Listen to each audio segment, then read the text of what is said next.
Lo baca aja.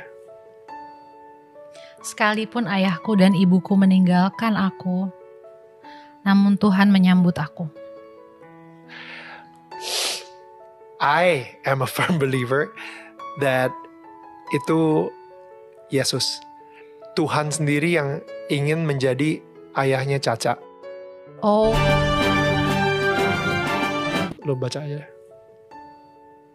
sekalipun ayahku dan ibuku meninggalkan aku, namun Tuhan menyambut aku. I am a firm believer that itu Yesus. Tuhan sendiri yang ingin menjadi ayahnya Caca. Oh my. Setelah podcastnya yang viral ketika mengundang Ustadz Abdul Somad, banyak netizen khususnya umat muslim yang mendoakan agar Daniel Mananta ini segera mendapatkan hidayah dan segera mualaf. Bahkan sempat beredar sebuah rumor bahwa Daniel ini katanya telah mualaf, tetapi ternyata hal tersebut tidak terbukti sampai sekarang ya. Nah, baru-baru ini Daniel Mananta kembali lagi mendapatkan sorotan yang juga secara khusus dilakukan oleh netizen muslim ya. Dan sorotan itu terjadi ketika Daniel Mananta mengundang seorang artis bernama Marsyanda. Dan di dalam podcast tersebut ada adegan di mana Daniel Mananta mendoakan Marsyanda dan mengatakan bahwa Tuhan Yesus memegang tangan Marsyanda. Konten tersebut dirilis dengan judul Tangis Marsyanda Pecah Saat Ceritakan Tentang Sang Ayah, part ketiga.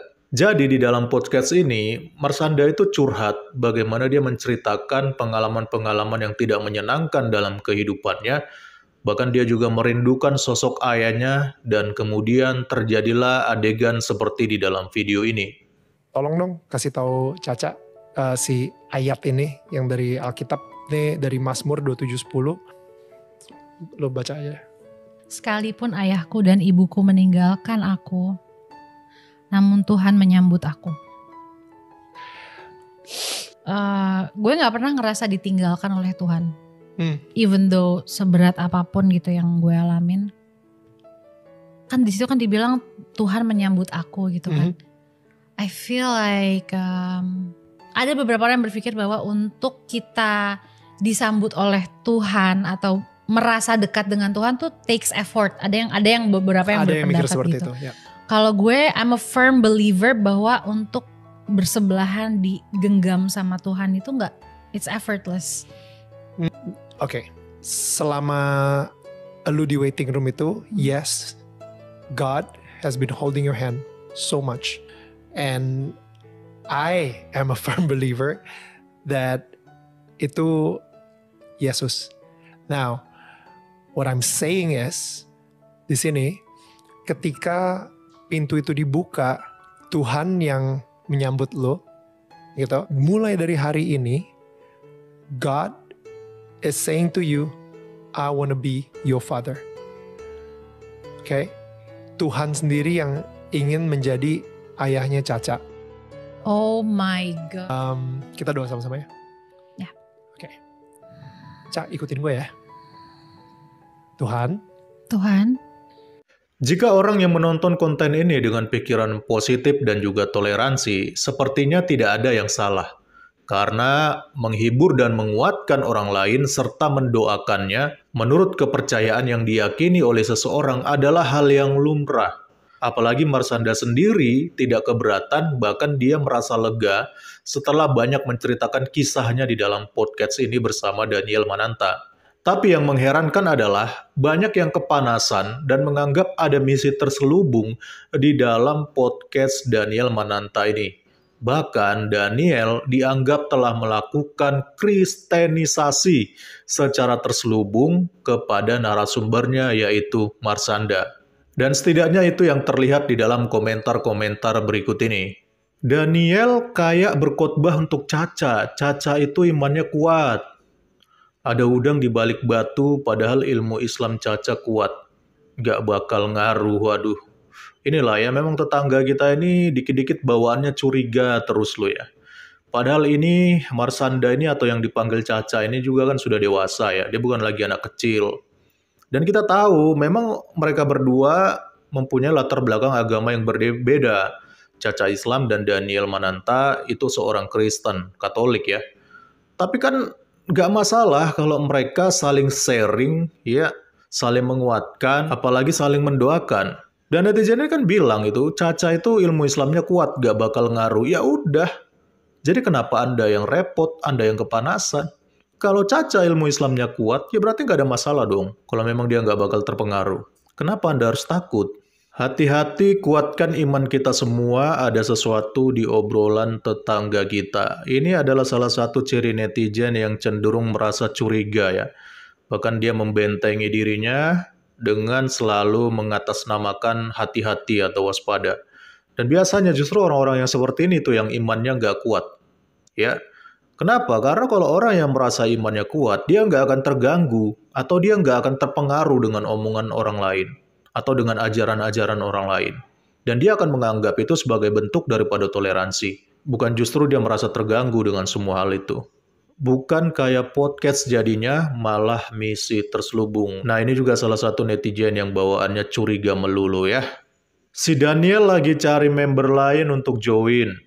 Untung Caca istiqomah. Kemon Daniel, ini bukan tempat khotbah lo. Caca itu Muslim Biril. Lah itu kan memang podcastnya Daniel, dan dia memang adalah seorang Kristen kan. Jadi kalau dia ingin menanggapi suatu narasi dari narasumbernya berdasarkan dengan kepercayaan yang dia miliki, ya itu sah-sah aja karena itu podcastnya dia. Ya, bahkan di dalam podcast itu dia bukan hanya mengundang artis, bahkan juga ada ustadz juga yang diundang seperti Ustadz Abdul Somad kemarin. Dan mereka saling bertukar pikiran, jadi nggak ada masalah.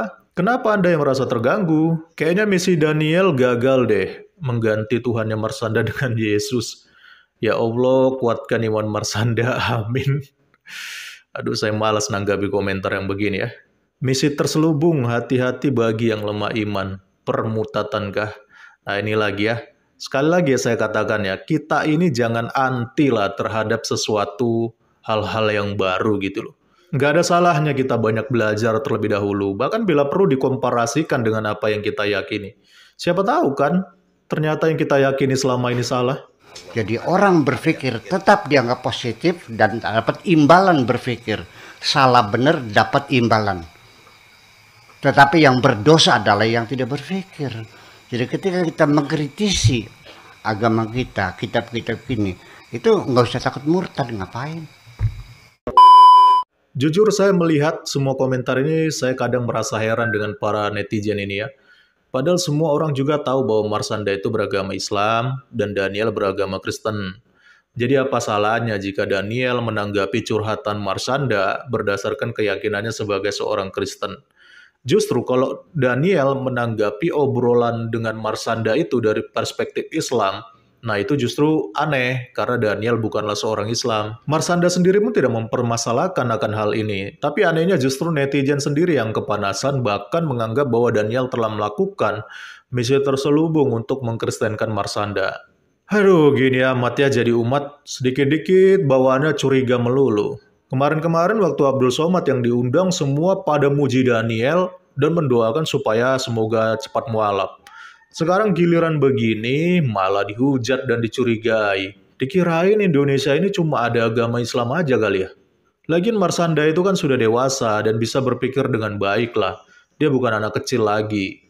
Kalaupun akhirnya dia menyadari dan nyaman dengan apa yang disampaikan Daniel dan kemudian dia memilih untuk masuk Kristen, ya itu juga nggak salah, itu hak dia. Sebagai orang yang sudah dewasa, dia berhak menentukan jalan dan pilihan hidupnya sendiri. Jadi kenapa harus kalian yang repot? Salam kritis, Tuhan Yesus memberkati.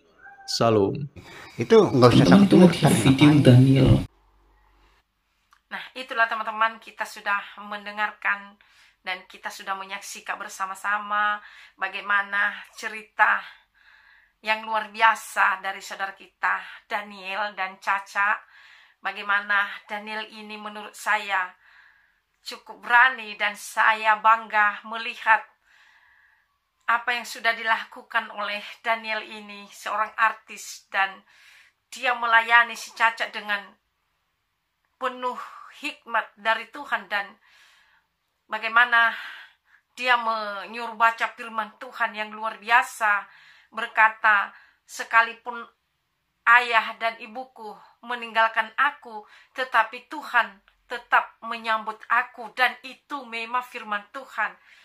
Dan bagaimana juga Daniel ini tadi menegaskan atau mengucapkan, mengasih tahu kepada Caca, Yesuslah yang menjadi Bapakmu, katanya.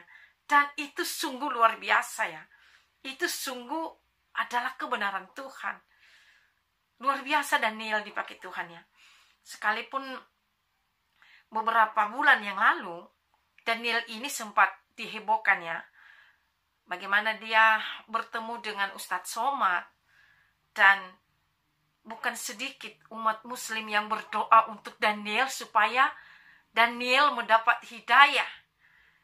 Dan bukan sedikit juga umat muslim berkata Daniel sudah mualaf, ya, sudah dikabarkan seperti itu. Nah, tetapi orang Kristen juga berdoa buat Daniel. Saya berdoa buat Daniel, jujur ya, agar dia mendapatkan hikmat dari Tuhan dan agar dia juga ditolong oleh Tuhan untuk bertindak. Dan ternyata hasilnya kita lihat hari ini, teman-teman. Ya, Tuhan tidak membiarkan Daniel. Tuhan tidak meninggalkan Daniel. Kalau kita lihat tadi komen netizen ya, banyak juga mereka yang berpikiran negatif ya tentang Daniel saat ini. Tetapi kalau kita pikir-pikir, kita renungkan kembali teman-teman, itu apa salahnya Daniel ya? Ya, Daniel berkata sesuai dengan kebenaran. Dan si Caca pun dia curhat kepada Daniel. Kenapa? Karena Daniel dapat dipercaya. Ya, kira-kira begitu teman-teman ya. Kalau saya lihat, dan juga si Daniel sedang menghibur si Caca, dan juga si Caca tidak keberatan. Jadi kita netizen tidak perlulah komen ada udang di balik batu dan lain sebagainya. Ya, itu hak mereka ya. Hak si Daniel, sama seperti kemarin ya. Waktu ketemu Ustadz Somad, seandainya Daniel keputusan untuk mualaf, dan itu hak Daniel. Tetapi sebagai orang percaya, kami tetap mendoakan Daniel agar yang terbaiklah yang jadi dalam kehidupannya. Dan inilah yang terbaik. Dia dipakai Tuhan, menginjil ya. Ini ya namanya penginjilan. Pekerjaan Tuhan yang harus disampaikan kebenaran. Karena kenapa? Karena kebenaran itulah yang bisa memerdekakan setiap orang yang mendengar dan yang percaya. Dan ini sudah dilakukan oleh Daniel. Dan kita tahu juga bersama, bukan juga sedikit orang Kristen yang berdoa untuk Daniel ya. Pada saat itu, banyak juga. Karena hanya doa yang bisa kita berikan. Kalau kita marah-marah dan lain sebagainya, terus kita mengeluarkan kata-kata yang tidak baik, itu tidak seturut lagi dengan apa yang dikatakan oleh Tuhan. Tetapi kalau kita mengasihi seseorang, kita mendoakannya. Itu yang jauh lebih baik. Dan sekali lagi, dalam hal ini, saya salut sama Daniel. Ya, semoga Tuhan memberkati Daniel ini. Semoga Tuhan menolong Daniel ini lebih lagi dan dipakai Tuhan dengan luar biasa. Jadi itulah teman-teman yang saya bisa bagikan dalam video kali ini. Mari kita terus mendoakan saudara kita Daniel ini agar juga dipakai Tuhan dia lebih luar biasa dan diberikan kekuatan oleh Tuhan. Nggak ada yang secara kebetulan teman-teman ya. Bisa dipakai siapapun oleh Tuhan untuk menyampaikan kebenaran itu kepada umat manusia. Jadi kalau Daniel ini sudah dipakai Tuhan dia untuk menyampaikan kebenaran kepada Caca, kita percaya juga ke depan akan lebih dipakai Tuhan lagi dia untuk orang-orang yang akan mau diselamatkan oleh Tuhan.